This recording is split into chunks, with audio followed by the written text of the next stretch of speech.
নমস্কার and welcome to my new vlog. তো আজকে আমার ব্লগটা কিন্তু চায়ের সাথে শুরু হয়েছে, আর অনেক দিন বাদ আবারও আমি চায়ের কাপ হাতে নিয়ে ব্লগটাকে স্টার্ট করছি। তো চলো আজকের দিনটা কীভাবে কাটাই সবটাই না হয় আস্তে আস্তে তোমাদের সাথে শেয়ার করা। আজকে আমরা দুজনেই কিছু রান্নাবান্না করবো। চায়ের সাথে সাথে ব্রেকফাস্টটাও করে নিয়েছিলাম ঠিকই, বাট আমার লাস্ট মোমেন্টে মনে পড়েছে ব্লগ করতে হবে। আগের দিন ওই যে বাড়িতে গিয়েছিলাম, মায়ের হাতের বানানো পিঠেগুলো নিয়ে এসেছিলাম। তো আমি এক একদিন না ব্রেকফাস্টের সাথে খাই। তো আজকে ওরকম দুধ পুলিটা খাচ্ছিলাম যখন, ভাবলাম তোমাদের সাথে শেয়ার করি। আর এটার থেকে আমার বেশি ভালো লেগেছে সাজের পিঠে, যেটা দুধ দিয়ে জাল দেওয়া। তো চলো খাওয়া দাওয়া কমপ্লিট করে এবার রান্নায় লেগে পড়েছি। আমারটা শেষ হলে আবার সৌরভও আসবে, কারণ আজকে চিংড়ি মাছটা আমি বানাবো আর মাটনটা ও বানাবে। তো প্রথমে আমি চিংড়ি মাছগুলোকে নুন হলুদ লঙ্কার গুঁড়ো দিয়ে মাখিয়ে রেখেছি, আর তারপর ওই মাছ ভাজার তেলের মধ্যেই না গোটা গরম মশলা থেকে শুরু করে পেঁয়াজ আদা রসুনের পেস্টটাও দিয়ে দিয়েছিলাম। আর দেখছিলাম প্রচণ্ড কালো হচ্ছিল, তো সেই জন্য সেটাকে সঙ্গে সঙ্গে তুলে নিয়ে আমি আবারও নতুন করে তেল দিয়ে তার মধ্যে আবার মশলাটাকে অ্যাড করি। আচ্ছা, আমি এখানে সাদা তেল ইউজ করেছি, তোমরা যদি চাও তাহলে সর্ষের তেল ইউজ করতে পারো। চিংড়ি মাছের মালাইকারি বানাচ্ছি, জানি না কীরকম হবে। তো এখানে ভেজে নিয়েছি মাছগুলো, হ্যাঁ সঙ্গে রেখেছি আমি খাবো ভাজা। আলুগুলো এর মধ্যে দেবো। প্রথমে একটু গরম মশলা দিয়ে নিয়েছি গোটা, তারপরে এটার মধ্যে আছে হচ্ছে আদা পেঁয়াজ। চিংড়ি মাছের মালাইকারির জন্য এটা হচ্ছে মেন ইনগ্রেডিয়েন্টস, যেটা মা বানিয়ে দিল। এটা হচ্ছে নারকেলের দুধ। আর এরপরে এটাকে একটু ভাজা ভাজা করে নিয়ে এর মধ্যে গুঁড়ো মশলাগুলো অ্যাড করে, যেন যেরকম হয়। আমি তো খালি ইউটিউবে দেখে নিয়েছি, যে তারপরে বানাচ্ছি নিজের মতো করে, দেখা যাক কেমন করি। তো ওই তো পেঁয়াজ আদা রসুন সব কিছুর একটা পেস্ট দিয়ে দিয়েছি, দিয়ে এবারে সব গুঁড়ো মশলাগুলো দেবো।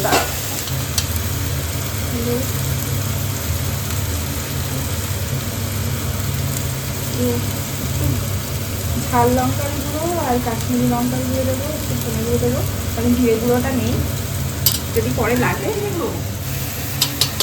এই যে জিরে গুঁড়ো দিয়ে দিলাম, অল্প করে দিচ্ছি, যদি পরে লাগে তাহলে আবার দেবো। আমি একটু নুন কমই দিই, যদি পরে লাগে তখন আবার দিয়ে দিই, কারণ বেশি হয়ে গেলে তখন অসুবিধা হয়ে যায়। ভালো করে কষিয়ে নিয়ে তারপরে এর মধ্যে দেবো টমেটো কুচি। আমি কষা এবার একটুখানি চিনি দেবো অল্প করে, বেশি কম হয়ে গেছে। এক জায়গায় রেখে দিয়েছিলাম, তো আগে টমেটোগুলো বের করে দিয়ে দিই।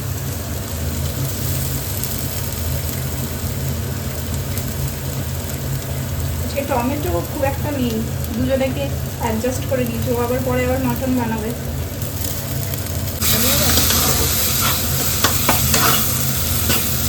এবার এই দুধটা দিয়ে দেবো।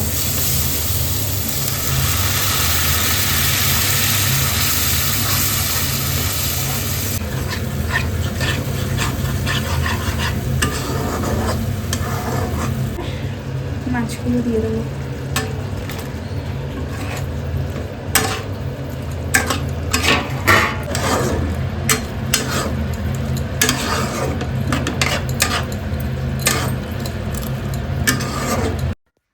একটু কিছুক্ষণ কষে নিয়ে তারপর আমি এর মধ্যে জল অ্যাড করে দিয়েছি, তারপর নুন মিষ্টি আর ঝালটা একটু চেক করে নিয়েছি, তারপর সেটাকেও ব্যালেন্স করে দেওয়ার পর এবার এটা তোমরা যদি গ্রেভি রাখতে চাও তাহলে গ্রেভি রাখতে পারো, আর যদি খুব কষা খেতে চাও তাহলে সেটা তোমরা তোমাদের মানে ইচ্ছা অনুযায়ী এটাকে নামিয়ে নিতে পারো। তো আমি এটাকে আর কিছুক্ষণ একটুখানি মানে জলটা কষিয়ে নেব, মানে একটু মানে মাখো মাখো ব্যাপারটা আমি রাখতে চাইছি। তো তারপরে এর মধ্যে একটু ওপর থেকে ধনেপাতা ছড়িয়ে দেন নামিয়ে নেব। বাট অনেস্টলি বলছি বেশ সুন্দর খেতে হয়েছে। আমি ফার্স্ট টাইম ট্রাই করেছি, মানে এটা আমি নিজেও ভাবিনি যে এত সুন্দর হবে। তো চলো এবার এটার ফাইনাল লুকটা তোমাদের সাথে শেয়ার করি। তো এই হচ্ছে আমার চিংড়ি মাছের ফাইনাল লুক, মানে চিংড়ি মাছের মালাইকারি। বাট এটা ভাত দিয়ে খেতে জাস্ট অসাধারণ লাগছে। আর আমি ভেবেছিলাম যে ওর রান্নাটাও আমি কিছুটা তুলবো, বাট সেই সময় আমি স্নান করতে চলে গিয়েছিলাম বলে দেখাতে পারিনি। বাট এই যে ফাইনাল লুকটাও দেখিয়ে দিলাম মাটনের। আর তারপর আমি একটুখানি এই বারান্দায় এসে বসেছিলাম, চুলটা শোকাচ্ছিলাম। আসলে আজকে শ্যাম্পু করেছি, দুটো রান্নাই আজকে খুব সুন্দর হয়েছে। বাট আমি তো মাটন খাই না, ও যেটা খেয়ে আমাকে টেস্ট করে বলেছে সেটাই আমি তোমাদেরকে জানালাম। তো চলো এবার একটু রেস্ট নিয়ে সন্ধেবেলা আবার রেডি হয়ে গেছি। আজকে একটুখানি যাবো বিহালার দিকে। আসলে শান্তিনিকেতন থেকে যে শাড়িটা কিনে নিয়েছিলাম ওটার ব্লাউজটা কেনা হয়নি, তো সেটাই ভাবলাম বিহালা থেকে কিনবো, আর তার সাথে অল্টারও করতে দেবো। আর মাত্র হাতে দুদিন বাকি, সরস্বতী পুজোর দিন আমি ভেবেছি ওটা পরবো। একটা কাজ তো কমপ্লিট হয়েছে, কি বলে ওটা, প্রথমে না আমি ভয়ই পাচ্ছিলাম লেহেঙ্গার ব্লাউজটা নিয়ে। আসলে ওই ড্রেসটা আমি একদিনই পরেছিলাম সোনাইয়ের বিয়ে, বিয়ের সময় কিনেছিলাম, বউ হাতের দিন পরেছিলাম, শুধু জাস্ট ওই একবারই পরেছিলাম, কিন্তু এখন এমন ফিটিংস হয়েছে যে ওটা আমি আর পরতে পারছি না। তো ওই ব্লাউজটাই আমি দিয়েছি, মানে লেহেঙ্গার ব্লাউজটা ফিটিংস করতে, এবার মানে ছাড়াতে। এবার ওটা নিয়েই ভয় পাচ্ছিলাম যে আদৌ ওটা দেবে কি দেবে না। তো তারপর ফাইনালি নিয়েছে। এবার হচ্ছে কি একটুখানি বেহালায় যাচ্ছি, গিয়ে দেখি একটুখানি টুকটাক কেনাকাটির কিছু করার আছে, সামনে এক জায়গায় আবারও ঘুরতে যাবো, সেইটারও প্রিপারেশন আছে। তার সাথে কালকে মানে পরশু সরস্বতী পুজো, তো সেই জন্য ওই যে সোনাঝুরি হাট থেকে যে শাড়িটা এনেছিলাম সেটার একটা ব্লাউজ নিতে হতো, তো সেইটাই নিতে যাচ্ছি এখন। আপাতত দেখা যাক কী করা যায়। তো এই তো চলে এসেছি মোটামুটি বেহালা এসি মার্কেটের দিকটাতে। এখান থেকে আমি আর আমার শাশুড়ি মা প্রায় কেনাকাটা করি। আর এই রাস্তাটা দিয়ে যখন যাচ্ছিলাম, অনেক দিন আসি না তো দুজনে, তাই একটুখানি মিসও করছিলাম বলতে পারো। আর এখানে দেখো সরস্বতী ঠাকুর উঠে গেছে। তবে আমার এখানে কোনো কাজ নেই, আমি যাচ্ছিলাম একটু ব্লাউজের কালেকশানে, মানে যেখানে ব্লাউজের স্টোরগুলো রয়েছে সেই দিকটাতে। বাট সেগুলোর আমার খেয়াল মানে করা হয়নি ভিডিও। তারপরে আমি যাচ্ছিলাম অ্যাশ কালেকটিভে। আর জেফা ইন্টারন্যাশনাল অ্যাশ কালেকটিভ এখন সোশ্যাল মিডিয়ার একটা ভাইরাল শপিং প্লেস। তো সেই জন্য যেহেতু এটা একদম বাড়ির কাছেই, আর অনেক কিছুর অফারও দেখতে পাই অনলাইনে, তো সেই জন্য সৌরভ বলছিল তাহলে চলো একবার ঘুরেই দেখে আসি। তো সেই জন্যই এখানে আসা।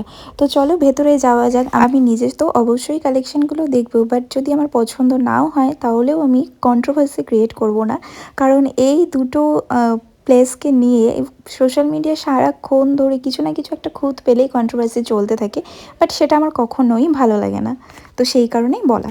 তো এক্ষুনি আমি জেফা ইন্টারন্যাশনাল না, সরি ভুল বললাম, অ্যাশ কালেকটিভে গেছিলাম, গিয়ে কিছু কালেকশন দেখলাম। ভেতরে আর ভিডিও করিনি, কেননা আমি ভাবলাম যে আগে নিজে দেখি চয়েস হয় কিনা, তারপর তোমাদেরকে দেখাবো।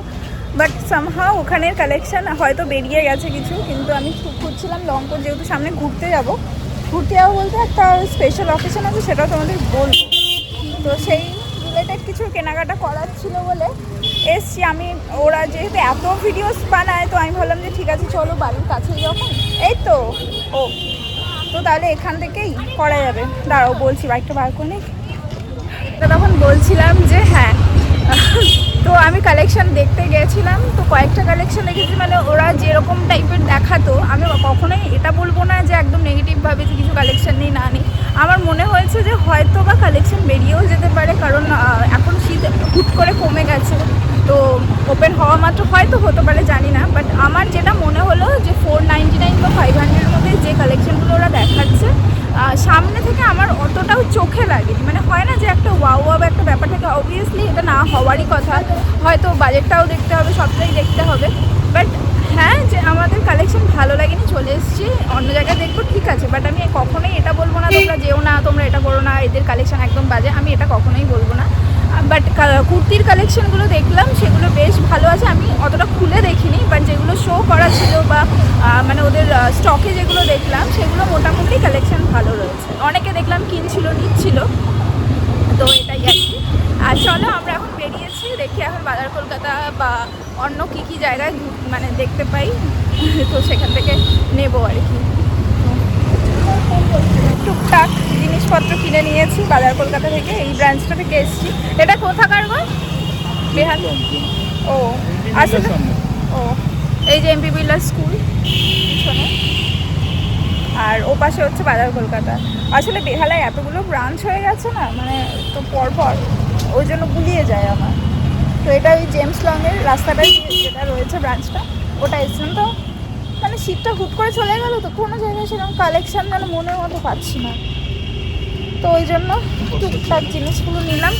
হ্যাঁ, কষ্ট তো হবেই, যদি একটা জিনিস মানুষ আশা করে যায়, যদি আশাটা ফুলফিল না হয় তখন তো কষ্ট হয়। আর বিশেষ করে জামা কাপড় যারা কিনতে পছন্দ করে, দেখতে পছন্দ করে, তাদের জন্য তো আরও বেশি দুঃখের।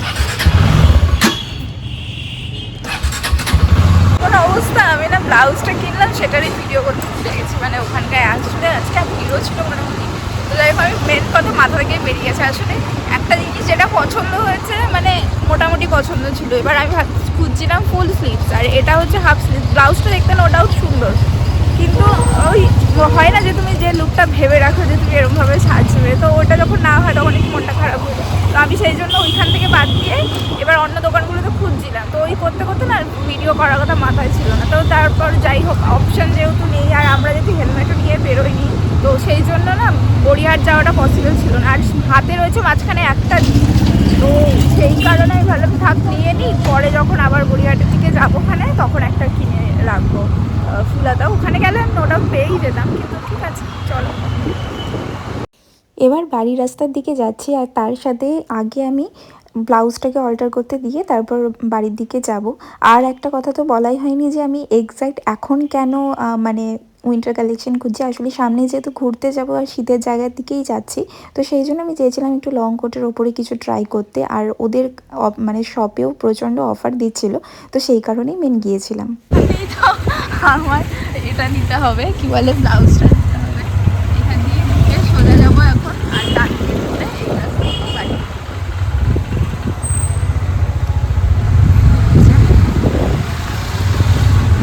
খুব একটা দূরে না, এই যে যাচ্ছি সোজা রাস্তাটা, যাচ্ছি যাচ্ছি যাচ্ছি যাচ্ছি যাচ্ছি গিয়ে ওই যে মোড়ের মাথা দেখতে পাচ্ছি ওখানে একটা করছে, তো ওইখানে ওই দোকানটায় গিয়ে অল্টারটা করতে দিয়ে বাড়ি একটুখানি ফুচকা খাবো, তারপরে বাড়ি।